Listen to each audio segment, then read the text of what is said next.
آج ہم ہفتم جماعت کا مضمون جغرافیہ سبق نمبر 1 موسموں کا بننا حصہ الف پڑھنے جا رہے ہیں۔ سب سے پہلے ہم دیکھتے ہیں، ذرا یاد کیجیے، زمین پر رات اور دن کے بننے کا سبب کیا ہے؟ بچوں، کیا آپ بتا سکتے ہو اس کا جواب کیا ہے؟ اس کا جواب ہے زمین پر رات اور دن کے بننے کا سبب زمین کی محوری گردش ہے۔ اب اگلا سوال دیکھتے ہیں، سورج کے گرد زمین کے گردش کرنے کے عمل کو کیا کہتے ہیں؟ اس کا جواب ہے سورج کے گرد زمین کے گردش کرنے کے عمل کو زمین کی مداری گردش کہتے ہیں۔ اگلا سوال ہے، زمین کو اس عمل کے لیے کتنا عرصہ لگتا ہے؟ اس کا جواب ہے زمین کو اس عمل کے لیے یعنی اپنی مداری گردش پوری کرنے کے لیے 365 دن اور 6 گھنٹے لگتے ہیں۔ اگلا سوال ہے، ہمارا ملک کن کن نصف کروں میں واقع ہے؟ جواب ہے ہمارا ملک شمالی نصف کرہ اور مشرقی نصف کرہ میں واقع ہے۔ اگلا سوال دیکھتے ہیں، زمین پر سورج کی شعاعیں ہر جگہ عمودی کیوں نہیں پڑتی؟ اس کا جواب ہے زمین بیضوی شکل کی ہے، اس لیے زمین پر سورج کی شعاعیں ہر جگہ عمودی نہیں پڑتی۔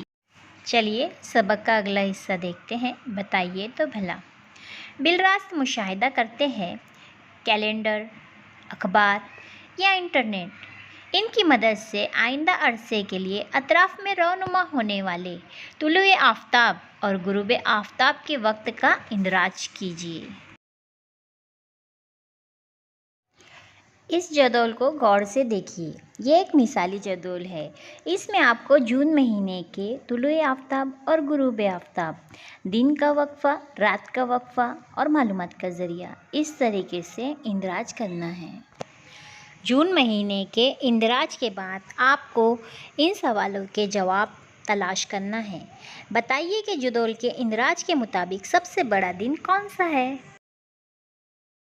رات کے عرصے میں ہر روز کون سی تبدیلی دکھائی دیتی ہے؟ اندازہ لگائیے کہ یہ تبدیلی کس وجہ سے ہوتی ہوگی۔ رات کے وقفے کا اندراج کرنے کے لیے آپ کو کیا کرنا پڑا؟ کن 2 تاریخوں میں رات اور دن کا وقفہ مساوی تھا؟ 19 تا 28 جون کے دوران رات اور دن کی طوالت میں ہونے والے فرق کا ہمیں بخوبی اندازہ ہوتا ہے۔ زمین کو اپنے محور پر ایک گردش مکمل کرنے کے لیے 24 گھنٹے لگتے ہیں۔ زمین اپنے محور پر مغرب سے مشرق کی سمت گردش کرتی ہے۔ زمین کی اسی محوری گردش کی وجہ سے ہمارے لیے دن کی شکل میں وقت کا شمار کرنا ممکن ہوتا ہے۔ افق پر طلوع آفتاب اور غروب آفتاب کے مقامات میں تبدیلیاں کیوں کر ہوتی ہے، اس کو سمجھنے کے لیے ہم درج ذیل عمل کریں گے۔ میز کی ایک طرف بڑا سا سفید کاغذ چسپائیے۔ میز کے سامنے کے حصے میں ایک ٹارچ اس طرح رکھیے کہ وہ بالکل ساکت رہے۔ کاغذ اور ٹارچ کے درمیان میز پر ایک موم بتی کھڑا کیجیے۔ ٹارچ کی روشنی موم بتی پر اس طرح ڈالیے کہ اس کا سایہ کاغذ پر پڑے۔ موم بتی کا سایہ کاغذ پر جس مقام پر پڑے وہاں پر پین سے نشان لگائیے۔ اب کاغذ موم بتی کے ساتھ ساتھ میز کو آہستہ آہستہ ایک طرف سے دوسری طرف سرکائیے۔ کاغذ پر پڑنے والے سائے کا مشاہدہ کیجیے اور وہاں مارک کیجیے۔ سائے کے مقام میں ہونے والی تبدیلیوں کا اندراج اپنی بیاض میں کیجیے۔ مذکورہ عمل میں میز کے مقام کی تبدیلی سے بننے والے سائے کے مقام میں ہونے والی تبدیلیوں کا آپ کو اندازہ ہو جائے گا۔ پیارے بچوں، اگر زمین پر سال بھر ہم سورج کے مقام کا مشاہدہ کریں تو ہمیں سورج کے طلوع اور غروب ہونے کے مقامات کی تبدیلیوں کا اندازہ ہو جائے گا۔ یہ تبدیلیاں کس وجہ سے ہوتی ہیں، اس کے لیے آپ کو ایک سرگرمی کرنا ہے۔ 5 سے 6 فٹ لمبائی کی ایک موٹی لکڑی لیجیے۔